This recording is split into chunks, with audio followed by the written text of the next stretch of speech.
Hello dear travellers, আসসালামু আলাইকুম। আহ, আজকে রমজান মাসের তৃতীয় রোজা। তো আশা করি সবাই ভালো আছেন। সো বেসিক্যালি সামনে ঈদ। সো ঈদ ভ্যাকেশনে আমাদের সবারই একটা প্ল্যান থাকে যে দেশের বাইরে এবং দেশের বিভিন্ন সময় বিভিন্ন জায়গায় ঘুরতে যাওয়া। সো আজকে আমরা বেসিক্যালি আলোচনা করব দেশের বাইরে যারা আমরা প্রথম ঘুরতে যাচ্ছি, ফ্যামিলি সহ অথবা ফ্রেন্ডসদের সাথে অথবা আমি একা।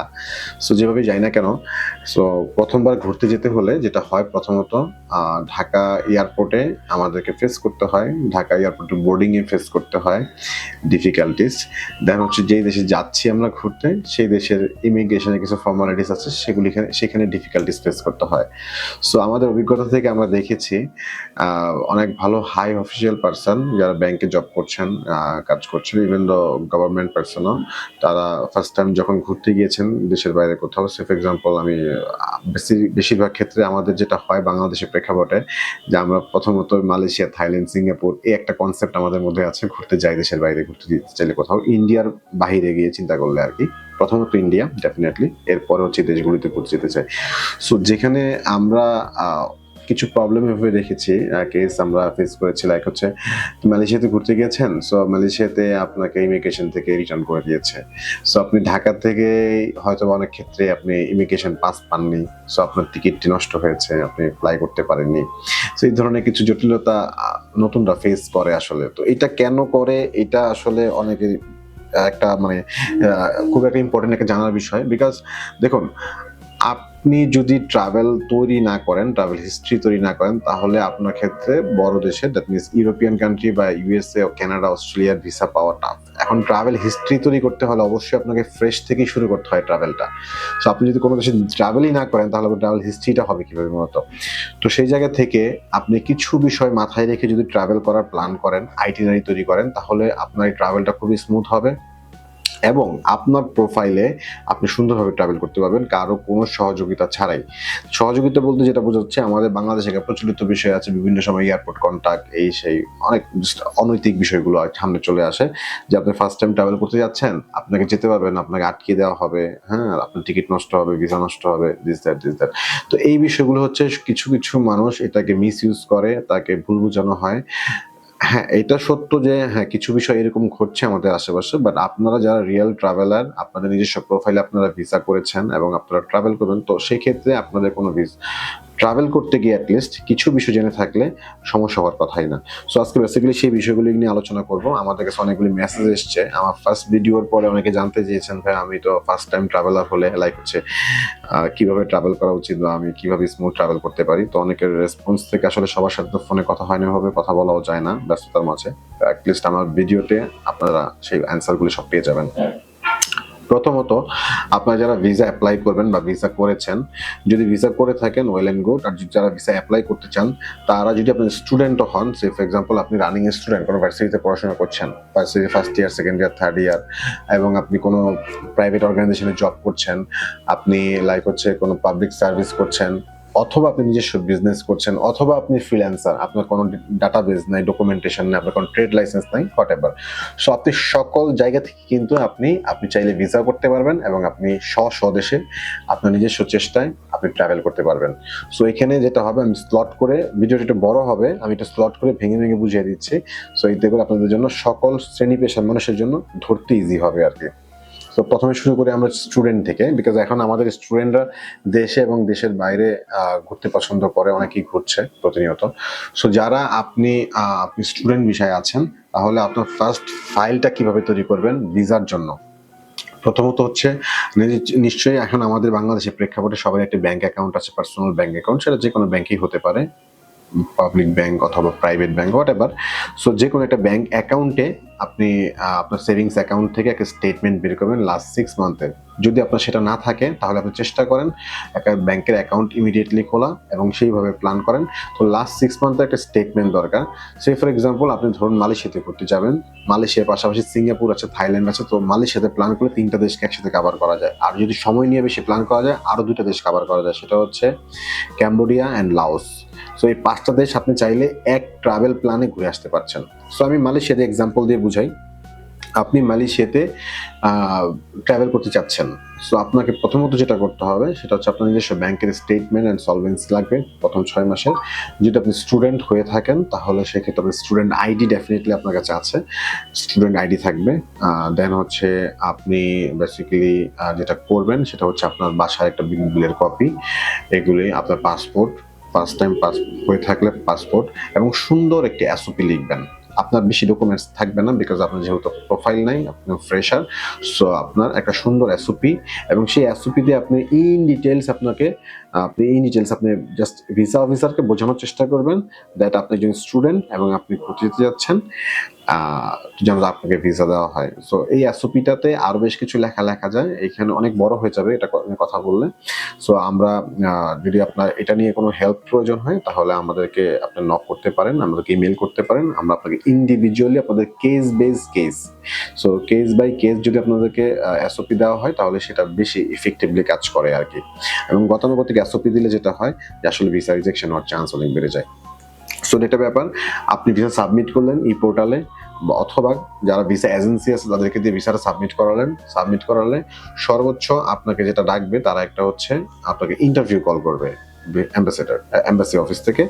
সো ইন্টারভিউ কলের মাধ্যমে দেন হচ্ছে আপনি সেখানে সুন্দরভাবে যদি তাকে বোঝাতে সমর্থ হন যে হ্যাঁ আপনার ইন্টেনশন অফ ট্রাভেল জেনুইন এবং আপনি নির্দিষ্ট সময় পরে ব্যাক করে চলে আসবেন, অবশ্যই তারা আপনাকে ভিসা দেবে, বিকজ তারা আমাদের দেশে আছেন আমাদেরকে ভিসা দেওয়ার জন্য। সো অবশ্যই সবাই ভিসা পাবেন না, যাদেরকে ভিসা দেওয়া যায় সেম ক্যাটাগরিতে সবাইকে তারা ভিসা দেওয়ার চেষ্টা করে কম বেশি। সো এটা গেল আপনার স্টুডেন্ট ক্যাটাগরিতে। দেন হচ্ছে আপনি যদি কোনো প্রাইভেট এবং পাবলিক সার্ভিস করে থাকেন, পাবলিক সার্ভিসের ক্ষেত্রে অবশ্যই আপনাকে একটা এনওসি দিতে হবে, যেটাকে আমরা জিও লেটার বলি, এবং প্রাইভেট সার্ভিসের ক্ষেত্রে আপনাকে এনওসি দিতে হবে। এছাড়া বাকি হচ্ছে আপনার ভিজিটিং কার্ড, এনআইডি, পাসপোর্ট ছবি, এগুলি দিয়ে হচ্ছে আপনি ভিসা সাবমিট করবেন। দেন বিজনেসম্যানের জন্য এডিশনাল হচ্ছে কোনো এনওসির প্রয়োজন হয় না, যদি আপনার লিমিটেড কোম্পানি না হয়ে থাকে তাহলে আপনার এনওসি লাগবে না, আর যদি লিমিটেড কোম্পানি হয়ে থাকে তাহলে আপনার এনওসি লাগবে। আর হচ্ছে পাশাপাশি আপনার visiting card, business pad and বিজনেসের trade licence, bank statement, solvency as usual submit করবেন। এবং পাশাপাশি যারা ফ্রিল্যান্সার, আমাদের দেশে রাইট নাও ফ্রিল্যান্সার অনেক বেশি ভালো করছে, তাদের ইনকাম অনেক ভালো হচ্ছে। সো যেহেতু তারা ফ্রিল্যান্সার তাদের কোনো তেমন অফিসিয়াল লাইক হচ্ছে ডিগনিটি থাকে না আমাদের সোসাইটিতে, লাইক হচ্ছে ট্রেড লাইসেন্স থাকে না, তারা কোন কোম্পানির হয়ে ওইভাবে কোনো আইডি কার্ড শো করতে পারে না, ভিজিটিং কার্ড শো করতে পারে না। তো সেই ক্ষেত্রে ফ্রিল্যান্সারদের জন্যই এই যে ফার্স্টে আমি যেটা বললাম স্টুডেন্টদের জন্য যেভাবে অ্যাপ্লাই করবেন ঠিক একইভাবে একটা আপনার এসওপি, প্রপার এসওপি আপনাকে দিতে হবে। সো এই এসওপি আপনার ভিসা অফিসারকে আশ্বস্ত করবে, কনভিন্স করবে দ্যাট আপনাকে ভিসা দেওয়ার জন্য। সো এই হলো আপনার ভিসা পার্ট। সো আপনি যদি ভিসা পেয়ে যান এমবাসিতে ইন্টারভিউ দিয়ে অথবা ইন্টারভিউ ছাড়া, দেন ভিসা আপনি পেয়ে গেলেন। মালয়েশিয়ার জন্য আপনি মিনিমাম 6 মান্থের ভিসা পাবেন। দ্যাট মিনস আপনি ভিসা পাওয়ার ডেট থেকে ভিসা এক্সপায়ার হওয়ার ডেট পর্যন্ত 6 মাস আপনি সময় পাবেন, এবং এর মাঝেই আপনি মালয়েশিয়াতে যেতে পারবেন যে কোনো দিন। এবং যেদিন মালয়েশিয়াতে যাবেন তার সেই দিন থেকে নেক্সট 29 ডেজ আপনি সময় পাবেন ভিতরে থাকার জন্য, মালয়েশিয়াতে অবস্থান করার জন্য। এবং 29 ডেজের মধ্যে আপনাকে এক্সিট করতে হবে। দ্যাট মিনস 30 ডেজ হচ্ছে তারা সময় দেয়, এর মধ্যে 29 ডেজের মধ্যে আপনি থাকতে পারবেন, এরপর আপনাকে এক্সিট করে অন্য কোনো কান্ট্রিতে যেতে হবে অথবা মালয়েশিয়াতে থাকতে পারবেন। তো এটি হচ্ছে ধরেন ভিসা পাওয়ার একটা ব্যাপার বললাম সিম্পলি। দেন হচ্ছে আপনি মালয়েশিয়াতে যাওয়ার ক্ষেত্রে এখন আপনি ভিসা পেলেন, আপনি এয়ার টিকিট করলেন, যাওয়া আসা রিটার্ন এয়ার টিকিট করলেন, আপনি হোটেল বুকিং করলেন। এখন ঢাকা এয়ারপোর্টে আপনি কি করবেন? সো ঢাকা এয়ারপোর্টে কিভাবে আপনি ভিসা ইমিগ্রেশন অফিসার আছেন, তার দেন হচ্ছে আমাদের বোর্ডিং অফিসার আছেন যারা আমাদেরকে বোর্ডিং পাস ইস্যু করে, এয়ারলাইন্স স্টাফ, তাদেরকে আপনি কিভাবে কনভিন্স করবেন যেহেতু আপনি কোথাও প্রথমবার জাননি। So this are first time travelling. So সেই ক্ষেত্রে তাদেরকে আপনার বোঝাতে হবে যে আপনি প্রপার ইন্টেনশন নিয়ে ঘুরতে যাচ্ছেন এবং ঘোরা শেষ করে আপনি চলে আসবেন, এবং তার বাহিরে আপনার ঘোরার জন্য প্রপার একটি প্ল্যান আছে। দ্যাট মিনস যেটাকে আমরা ট্রাভেল আইটিনারি বলি, এবং সেই আইটিনারিতে মেনশন করা থাকবে যে আপনি কবে যাচ্ছেন, কবে ফিরতি ব্যাক করছেন বাংলাদেশে, এবং এর মাঝে কোথায় কোথায় আপনি ঘুরবেন, একটা প্রপার প্ল্যান, ট্রাভেল প্ল্যান বলি। সো ট্রাভেল প্ল্যানটা আপনার থাকতে হবে, এবং ভিসা পেতে আপনি যেই সকল ডকুমেন্টেশনগুলি সাবমিট করেছেন, ব্যাংক স্টেটমেন্ট, সলভেন্সি থেকে শুরু করে যাবতীয় সকল ডকুমেন্টস দিয়ে আপনি সাবমিট করেছেন, সকল ডকুমেন্টসের হার্ড কপি অথবা ফটোকপি আপনার সাথে রাখবেন যখন আপনি দেশের বাইরে ট্রাভেল করতে যাচ্ছেন। দেন তাকে তাকে আপনি দেখাতে পারবেন যে আমার এই ডকুমেন্টসের ভিত্তিতে আমি ভিসা পেয়েছি, আমার ডকুমেন্ট সকল জেনুইন আছে এবং আমার ইন্টেনশনও জেনুইন। তো আমি আমার after complete my tour just I'll come back to my country safely. So এখন ভিসা অফিসার, ইমিগ্রেশন অফিসাররা আপনাকে বলবে যে তাহলে আপনি তো প্রথমবার ট্রাভেল করছেন। সো এখানে জাস্ট তাদেরকে বোঝাতে হবে আপনাকে, দেখুন আমি যদি প্রথমবার ট্রাভেল না করি তাহলে আমি সেকেন্ড টাইম ট্রাভেলার হবই কিভাবে। সো তারা যদি দেখে আপনার ইন্টেনশন প্রপার এবং আপনার প্রেজেন্টেশন গোছানো এবং অ্যাকুরেট, দেন তারা অবশ্যই আপনাকে পাস দিয়ে দিবে। বিকজ প্রবলেমটা কি হয় জানেন, আমরা যারা ভিসা করি, আমাদের কাছে যখন ক্লায়েন্ট আমাদের ভিসার জন্য ডকুমেন্টেশন সাবমিট করে যায় বা কিছু ডকুমেন্টেশন ক্লায়েন্টের মিসিং থাকে, সেগুলো আমরা ক্লায়েন্টকে সাপোর্ট দিই, ডকুমেন্টেশন সাপোর্ট দিই কিছু ক্ষেত্রে। সো এই ডকুমেন্টেশনগুলি কি ডকুমেন্টেশন দিয়ে ভিসাতে সাপোর্ট দিলাম এটা ক্লায়েন্ট জানে না। সো ক্লায়েন্ট না জানাতে ক্লায়েন্ট হচ্ছে একটু কনফিউজড হয়ে যায় এবং যার বদৌলতে সে প্রপার এক্সপ্লেনেশনটা দিতে পারে না। সো আপনি যদি নিজে নিজে ভিসা করে থাকেন, আপনি এই টিপ এন্ড ট্রিক্সগুলো হচ্ছে এয়ারপোর্টে অ্যাপ্লাই করবেন, ঢাকা এয়ারপোর্টে। আর যদি কারো মাধ্যমে ভিসা করে থাকেন কোনো এজেন্সির সহযোগিতা নিয়ে, তাহলে এজেন্সি থেকে ভালো করে বুঝে নেবেন যে আপনার সমস্ত ডকুমেন্টসগুলো প্রপারলি করা হয়েছে কিনা বা কি কি ডকুমেন্টেশন আপনার ভিসার ক্ষেত্রে এক্সপ্লেনেশন দেওয়া আছে, এই বিষয়গুলো আপনি জেনে যাবেন। তাহলে আপনি ফুললি কনসার্ন থাকলেন দ্যাট আপনার ভিসাটা অরিজিনাল, জেনুইনলি আপনি পেয়েছেন এবং আপনার ট্রাভেল ইন্টেনশনটাও জেনুইন। দেন এটা তো হলো বাংলাদেশ পার্টে, আপনি চলে গেলেন। আমরা দেখেছি অনেক ক্ষেত্রে বাংলাদেশ থেকে ট্রাভেল পাস নিয়ে, ইমিগ্রেশন পাস নিয়ে সবাই সুন্দরভাবে সেফলি ডেস্টিনেশন কান্ট্রিতে চলে যায়। ডেস্টিনেশন কান্ট্রি বলতে আমি এখানে মালয়েশিয়াকে বোঝাতে চেয়েছি। সো মালয়েশিয়াতে যাওয়ার পরে যখন আপনি ওখানে ইমিগ্রেশন করবেন, সো ওই দেশের ইমিগ্রেশন অথরিটি আপনাকে, ওদের রাইট আছে দ্যাট আপনাকে এন্ট্রি দিতেও পারে, আবার আপনাকে back to country, that means NTL করতে পারে। সো ব্যাক টু কান্ট্রি যখন তারা করে, তারা অবশ্যই কিছু না কিছু রিজন থাকে তাদের। এই রিজনগুলির মধ্যে অন্যতম হচ্ছে আপনার প্রপার হোটেল বুকিং না থাকা। বাংলাদেশে একটা প্রচলিত বিষয় আছে যে দ্যাট আপনি একটা মিনিমাম হোটেল বুকিং 1,500 টাকা, একটা হোটেল বুকিং 2,000 টাকা হোটেল বুকিং নিয়ে চলে যান, আপনার কাজ হয়ে যাবে। না, এখন আর এটা হচ্ছে না। সো আপনি যেই ডেস্টিনেশনে আপনি স্টে করবেন, সেই ডেস্টিনেশনে প্রপার পেইড হোটেল বুকিং থাকতে হবে। হোটেল বুকিং এর অনেকগুলো ওয়েবসাইট আছে, booking.com, আগোরা, দেন trip.com, দেন XYZ, অনেক ওয়েবসাইট আছে। আপনি যে কোনো একটা ওয়েবসাইট থেকে অথবা সরাসরি কোনো হোটেলের সাথে যদি আপনার যোগাযোগ থাকে, হোটেলের সাথে বুকিং কনফার্ম করে পেইড করে দেন আপনি পেইড স্লিপ প্লাস পাশাপাশি হোটেল বুকিংটা আপনার সাথে রাখতে পারেন। এতে করে যেটা হবে, আপনি আপনার ইমিগ্রেশন অফিসারকে কনভিন্স করতে পারবেন দ্যাট আমার হোটেলের বুকিং পেইড আছে, আমি অনেকগুলো টাকা এখানে স্পেন্ড করেছি। দেন দ্বিতীয়ত হচ্ছে আমাদের আসার যে রিটার্ন টিকিটটা তাকে দেখাতে হবে। So return ticket definitely first time traveller সবার ক্ষেত্রেই থাকে। সো যে কারণে হচ্ছে আপনাকে ওই সেম ডেটের হোটেল বুকিংটা হচ্ছে বেসিক্যালি আপনাকে করতে হবে।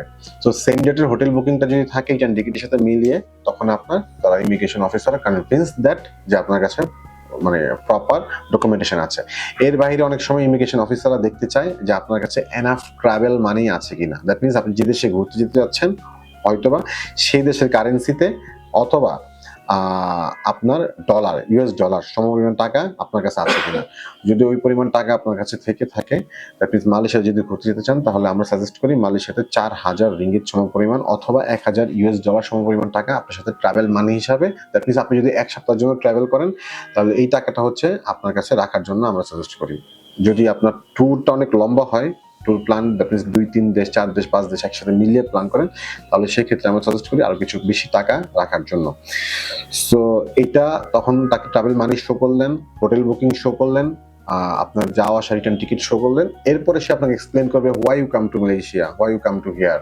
সো আপনার যে আইটিনারি আছে, ওই আইটিনারি অনুযায়ী আপনি তাকে কয়েকটা জায়গার নাম বলতে পারেন স্পেসিফিক ওয়েতে, that I came to Malaysia because of my visit and I want to go Genting Highland.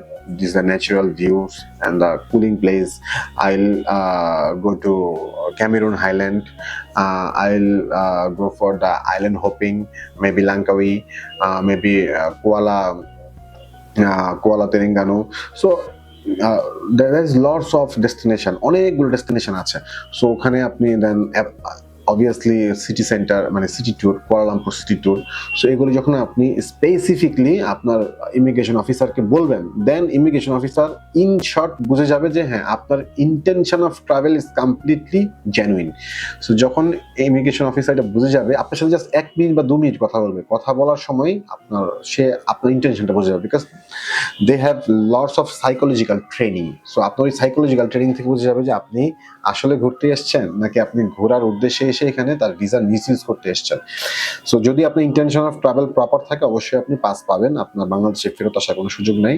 বেশিরভাগ ক্ষেত্রে বাংলাদেশে ট্রাভেলাররা ফেরত আসেন বিকজ তাদের হোটেল বুকিং প্রপার থাকে না, এবং হোটেল বুকিং থাকলেও রিটার্ন টিকিটের সাথে মিলিয়ে হোটেল বুকিং থাকে না, সাথে এনাফ ট্রাভেল মানি থাকে না। তাদের একটা ইন্টেনশন হচ্ছে আমার কাছে ক্রেডিট কার্ড আছে, আমি ক্রেডিট কার্ড দেখালে আমাকে পাস দিয়ে দিবে। না, সবসময় ইমিগ্রেশন অফিসাররা ট্রাভেল মানি দেখতে চায় না। যদি দেখতে চায় তারা পিওর মানি দেখতে চায়, আইদার সেটা ডলার হবে, ইউএস ডলার, নাইদার হচ্ছে তাদের লোকাল কারেন্সিতে হবে। সো এই বিষয়গুলো যদি আপনি একটু ফলো আপ করেন এবং একটু টেক কেয়ার করে যেতে পারেন, তাহলে আশা করি আপনার ট্রাভেলে কোথাও কোনো প্রবলেম হবে না। আপনি ইজিলি পাস পেয়ে যাবেন ইমিগ্রেশন থেকে এবং আপনার ট্যুরটাকে আপনি এনজয় করতে পারবেন। তো এই ছিল একটা শর্ট ব্রিফিং। আর অনেক কথা বলার আছে, নেক্সট কোনো ভিডিও তার লম্বা করে আলোচনা করবো, বিকজ ভিডিওটা অনেক বড় হয়ে যাচ্ছে। সো যারা যারা আপনারা এভাবে ট্রাভেল করতে যাচ্ছেন আসন্ন ঈদ উল ফিতরে, সো তাদের জন্য অনেক শুভকামনা থাকবে। সুন্দর করে আপনারা ভিসা প্রস্তুতি নেন এবং ভিসাটা নেওয়ার চেষ্টা করেন, যেহেতু এমবাসি অল্প কিছুদিনের মধ্যে বন্ধ হয়ে যাবে, লাইক হচ্ছে দেন হচ্ছে আপনাদের যদি সম্ভব ভিসা আগে পেয়ে যান তাহলে টিকিটটা আগে করে রাখেন, বিকজ ঈদের আগে টিকিটের প্রাইস চলে আসে একটা, সবাই ঘুরতে যায়, তো টিকিটের দামটা তুলনামূলক বেড়ে যায়।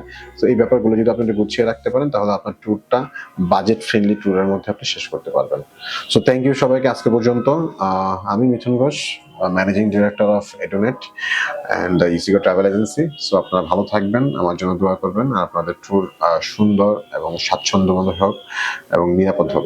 ভালো থাকবেন সবাই, থ্যাংক ইউ।